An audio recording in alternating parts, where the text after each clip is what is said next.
can't use coffee. So Rhiannon will take over. But we'll get started. What we'll do, thank you. What we'll do is we're going to do a very brief overview of what the process is for Machinima. Ooh, coffee ice cream, yes. Um, and then we'll try to accommodate everybody. They didn't expect this many people to be here for the brainstorming session, but we'll try to accommodate as many people as we can, and we'll probably do a 5 minutes probably for each one. So it'll be very fast, or a little bit more than 5 minutes. So let me get started. We're going to talk about the process of machinima. Okay, just went through that. And then in the end, we're going to do a little bit of networking to see if you can collaborate with each other, because there's a lot of work in machinima. So if you can work with each other, maybe do a co-branding or something like that, that would be wonderful, especially since you only have so much time until the end of the month to work on this. Um, so planning your machinima.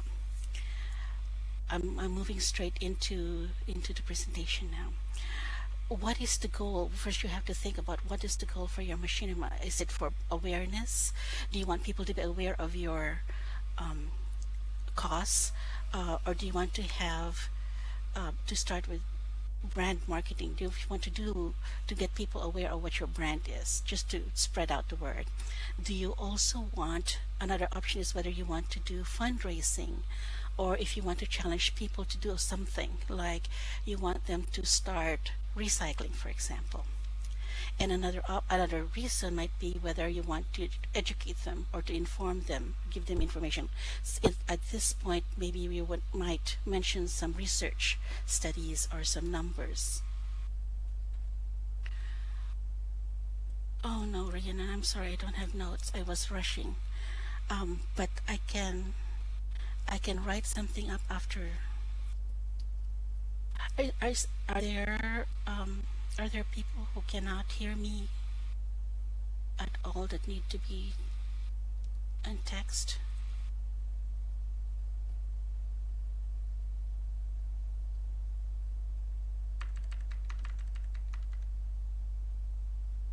Okay. Let me know too if I'm speaking too fast, because I tend to speak fast.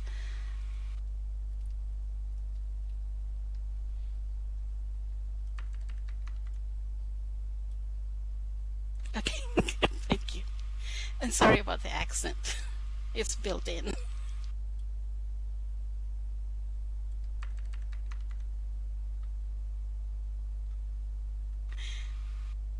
Okay, I'll move on then.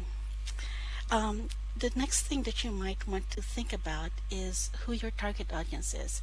I'm assuming that some of you might want well, depending on what your goal is, you would want to, your target audience will be people who already know about you, or people who don't know about you. So, yes, morning effect, yes. So that's another thing that you have to think about when you're planning your machinima. Um, a third The third section is whether what you have already with you. Since you only have maybe a couple of weeks now, you have to make use of what you already have, or maybe look into, there are things that you may already have that you don't think it might work, but it probably would. Even just stills of picture, I mean just still pictures, um, sound bites or quotes that you might already have, some things that even the marketing materials that your group already possess, you can work those into your machinima. If you have case studies, you have interviews, somebody who's willing to be interviewed for it. If you have existing video clips, your logos, you're going to need your logos, and of course you need to have your websites and whatever you want the people to know about, because you're going to put that in the end. And if you have games and exhibits, you can take videos of that inside Second Life also.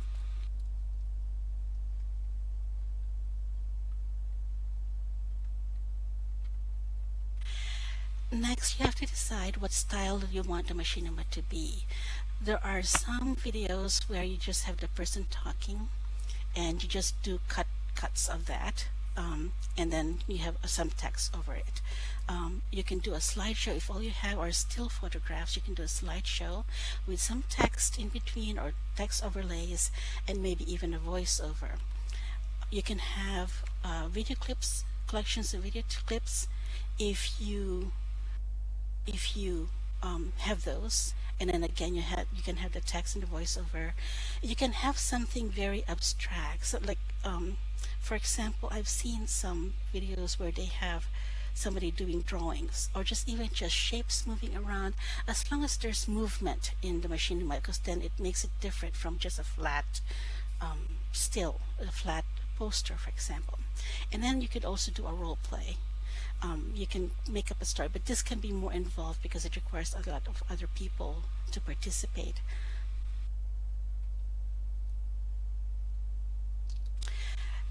How do you want the viewer to feel when they're watching? Do you want them to get excited?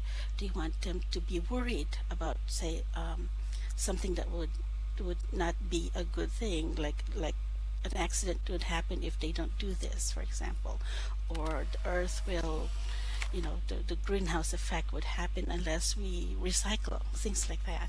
So you have to know what you want them to feel. Unless you connect to your viewers emotionally, it's not going to be as impactful. And finally, what do you want them to do? You want them to be able to have a clear understanding, just a single thing to do about what after they watch the video.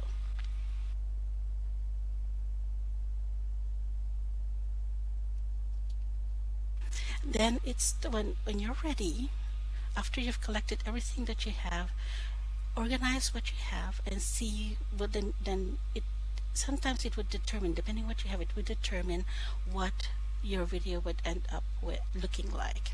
So you gather up your still photographs, your clips, your music, and any other sounds that you want to include in it, including the voiceovers if you have them. Then how long do you want the video to be? You have to worry about you have to pay attention to the limitations of the contest, for example, since we're focusing on the contest today, and where it would be hosted. In YouTube, you won't go beyond, they expanded their limitation now, so you can even have like hours of a single video on it. But if you're posting on Flickr, for example, there's a limitation, maybe about a minute and a half. So you also have to pay attention to that. Vimeo also has a bigger, because these are intended for Vimeo, and YouTube were intended really for videos, so they have longer limits. Sorry, it's morning, I can't think. You also have to pay attention to the short attention span of viewers, especially online. They say that anything beyond 3 minutes is probably too much, especially with video. The shorter, the better. Just like really short, as short as you can, without compromising the quality, of course, and the message. And you also have to pay attention to the production time and the costs. It depends on how many clips you have, how many stops you have, how many switches from one scene to another. Editing can take a long time. If you also have a lot of clips, then you might even have to spend time going through them over and over. So editing can take, it takes me a few hours for a 30-second ad, for example.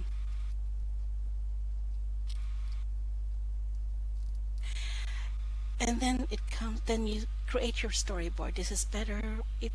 This is like planning the story, even though it's not really a story. This is planning how the scenes would go in your video. It doesn't have to be sketches, which is what we typically think of